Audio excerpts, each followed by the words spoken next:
बिहार में law and order जिसको लेकर तेजस्वी यादव लगातार हमलावर रहते हैं और इस लॉ एंड ऑर्डर को ठीक करने के लिए चुनाव से पहले अभी पटना में एनकाउंटर हुआ है अजय राय का, तो अब सवाल उठने लगे हैं कि क्या नीतीश कुमार योगी आदित्यनाथ की राह पर चल रहे हैं? क्या वो एनकाउंटर के सहारे बिहार में जो लॉ एंड ऑर्डर पर सवाल खड़े हो रहे हैं उसको खत्म करने का प्रयास करेंगे? क्या कहते हैं आप पंकज जी? देखिए, पटना में अजय राय का इनकाउंटर हुआ और इनकाउंटर किसने किया? तो एसटीएफ ने किया। अजय राय के इनकाउंटर के बाद ये सवाल उठना शुरू हो गया है कि क्या अपराध को खत्म करने के लिए अब बिहार पुलिस इनकाउंटर का भी सहारा लेगी? ये सवाल उठने शुरू हो गए। जहां तक नीतीश कुमार का जो फंक्शनिंग स्टाइल है उसमें इनकाउंटर के वो जोरदार विरोधी रहे, इनकाउंटर के वो समर्थक रहे नहीं, लेकिन बिहार के लिए लॉ एंड ऑर्डर मसला बहुत इंपॉर्टेंट। नीतीश कुमार 220 सीटें जीतने की बात कर रहा है, तो 220 सीटें तभी जीत पाएंगे जैसे कि वो आप देख लीजिए 2010 में बम्पर विक्ट्री हुई थी, बम्पर जीत हुई थी, और इसकी बड़ी वजह यह थी कि नीतीश कुमार का 2005 से 2010 का शासन जो है वो स्वर्णिम काल माना जाता है। उसमें जबरदस्त तरीके से अपराध पर नियंत्रण भी किया गया था। नीतीश कुमार ने जिस स्टेट में लॉलेसनेस था उसमें उन्होंने बिजली दी, सड़क दी, अपराध पर नियंत्रण किया, बिहार की दूसरी छवि गढ़ने का उन्होंने प्रयास किया। अब ऐसे में सवाल उठ रहा है कि पिछले कुछ सालों से नीतीश कुमार पर यह गंभीर आरोप चस्पा हो रहा है कि नीतीश बाबू का सुशासन कहाँ है, अपराध पर नियंत्रण लग नहीं पा रहा था। तो ऐसे में उन्होंने एक कोशिश की, भट्टी जो डीजीपी बने थे पर वो अपने कार्यकाल उनका खत्म होता उससे पहले ही छोड़ करके चले गए। विपक्ष आरोप लगाता रहा कि पुलिसिंग में नीतीश कुमार के इर्द गिर्द कुछ एडवाइजर हैं, रिटायर्ड अधिकारी हैं जो कि बहुत ज्यादा इंटरफेयर करते हैं, इसलिए भट्टी छोड़ करके चले गए। फिर कुछ समय के लिए आलोक राज बनाए गए, इंचार्ज बनाए गए, आलोक राज को भी हटा दिया गया, उन्हें फुल फ्लेजेड डीजीपी नहीं बनाया गया। अब देखिए डीजीपी किनको बनाया गया? तो विनय कुमार को बनाया गया। लेकिन विनय कुमार डीजीपी तो बने हैं, पर दूसरी तरफ एडीजी हेडक्वार्टर कुंदन कृष्णन को बनाया गया। कुंदन कृष्णन के पास जो कहा जा रहा है वो एसटीएफ भी है। अब सवाल उठता है कि क्या कुंदन कृष्णन जो काफी पावरफुल आईपीएस ऑफिसर माने जाते हैं, वो जहां भी रहे काफी ये ताकतवर पुलिस ऑफिसर रहे हैं, और जान लीजिए कुंदन कृष्णन ही वो शख्स हैं जिनके साथ आनंद मोहन की हाथापाई हुई थी, और जब हाथापाई हुई थी तो वो काफी चर्चित हुआ था। आनंद मोहन ने हाथ उठा दिया था तो कुंदन कृष्णन ने भी हाथ उठा दिया था, और उस समय आनंद मोहन की तूती बोलती थी, रॉबिन हुड कहलाते थे, बाहुबली कहलाते थे। अब ऐसे में सवाल उठता है कि एक हेडक्वार्टर के भीतर, क्योंकि हमें यह भी देखना पड़ेगा कि कुंदन कृष्णन जो है वो जिस समाज से आते हैं उसी समाज के नीतीश कुमार है, तो क्या जो नए डीजीपी आए हैं उनको क्या फ्रीली काम करने का मौका मिलेगा?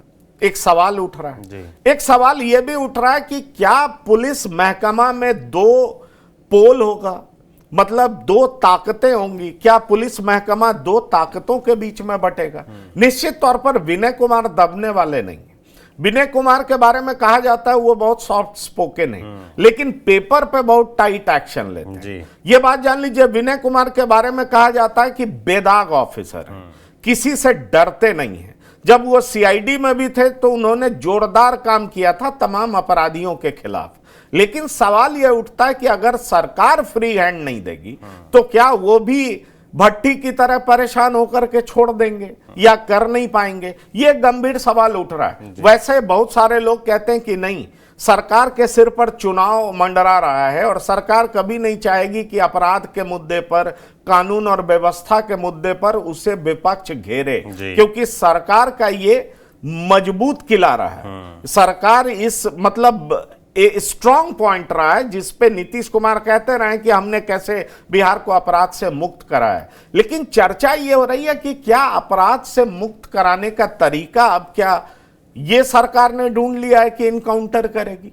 क्योंकि अजय राय का इनकाउंटर तो हुआ है। अब ऐसे में ये सच है अजय राय कुख्यात अपराधी थे, बहुत तरह का केस था, मुकदमा था, पर बिहार में इनकाउंटर की कहानी आप रेयरली सुने होंगे, आपको सुनाई दिया नहीं होगा। ऐसे में पटना में इनकाउंटर होना ये एक बड़ी बात है। तो ऐसे में सवाल उठ रहा है कि जो ये कुंदन कृष्णन आए हैं वो इनकाउंटर पर भरोसा करते हैं। तो सवाल ये उठ रहा है कि क्या इनकाउंटर का सहारा बिहार पुलिस लेगी, ये भी सवाल उठ रहा है। सवाल ये भी उठ रहा है कि नीतीश कुमार की जाति के कुंदन कृष्णन, तो ये भी पावरफुल रहेंगे। एडीजी हेडक्वार्टर बहुत पावरफुल पद होता है, तो ये भी चर्चा पुलिस के बीच में जो ऑफिसर्स हैं ये चल रही है कि क्या 2 पावर सेंटर होंगे, ये चर्चा चल रही है। इसलिए ये जो इनकाउंटर हुआ है, क्योंकि नीतीश कुमार के राज में इनकाउंटर की कहानी आप शायद ही सुने हो, तो ये जो इनकाउंटर हुआ है मतलब ये समझा जा रहा है कि क्या कुंदन कृष्णन को फ्री हैंड मिला है, और अगर फ्री हैंड मिला है तो फिर विनय कुमार फ्रीली कैसे काम करेंगे। वैसे वो डीजी हैं, उनके पास पुलिस का सर्वाधिक अधिकार है, लेकिन सवाल उठता है कि सरकार भी तो बहुत महत्वपूर्ण है, क्योंकि भट्टी इसलिए छोड़ करके चले गए थे, वो भी तो डीजी थे, तो वो छोड़ करके क्यों चले गए, उसको लेकर के विपक्ष जो कहानी बताता है वो आप समझ सकते हैं। तो इसलिए इस तरह की भी चर्चा है। लेकिन विनय कुमार जो कि 2 साल के लिए, आपको मालूम है कि सुप्रीम कोर्ट का गाइडलाइंस है डीजी फुल फ्लेजेड जो बनेगा उसका टेन्योर 2 साल का होगा। विनय कुमार कंप्लीट रूप से एक्टिव दिखाई पड़ रहे हैं।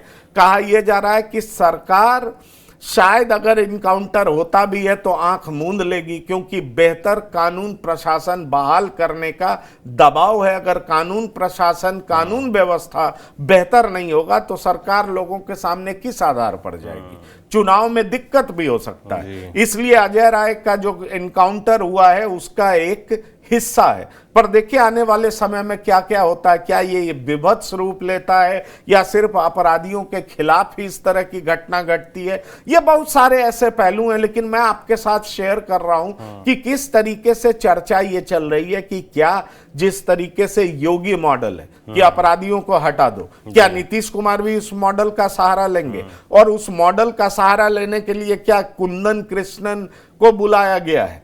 कुंदन कृष्णन अपने मन चाहे ऑफिसर को अब बिहार बुलाएंगे, क्योंकि विवेकानंद जो कि डीआईजी हैं और एसटीएफ के डीआईजी हैं, उनको लेकर के कहा जा रहा है कि विवेकानंद पर बड़ा हाथ है। तो कई तरह की ऐसी चर्चा है। तो यह भी कहा जा रहा है कि कुंदन कृष्णन एक अपना चहेते ऑफिसर को भी लाएंगे, इंपॉर्टेंट जगह पर प्लेस करेंगे। पर सवाल उठता है कि विनय कुमार क्या जो कानून के दायरे से बाहर की चीजें होंगी उसको चुप्पी साधते हुए देखते रहेंगे? मुझे नहीं लगता है देखते रहेंगे। तो इसलिए ये चर्चा बहुत जोर पकड़ रही है कि क्या पुलिस हेडक्वार्टर में 2 पावर सेंटर तो नहीं होगा और इससे ज्यादा दिक्कतें तो नहीं बढ़ेगी। लेकिन सवाल ये उठता है कि अपराध पर नियंत्रण करना, अपराध पर लगाम लगाना, उसके लिए क्या इनकाउंटर का भी सहारा लिया जाएगा? क्या नीतीश कुमार अब योगी मॉडल अख्तियार करेंगे? ये सब तरह की भी चर्चा बहुत तेज हो चुकी है।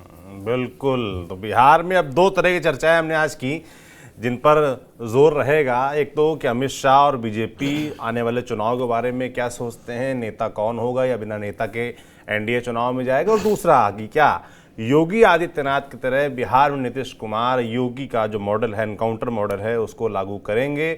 ये आने वाले वक्त में ही सामने आएगा। बाकी हम रोज़ की तरह ऐसी राजनीतिक चर्चाएं आप तक लाते रहेंगे। आपको ये चर्चा कैसी लगी आज की, हमें कमेंट बॉक्स में लिखकर ज़रूर बताएं। देखते रहिए TV9 बिहार झारखंड। शुक्रिया।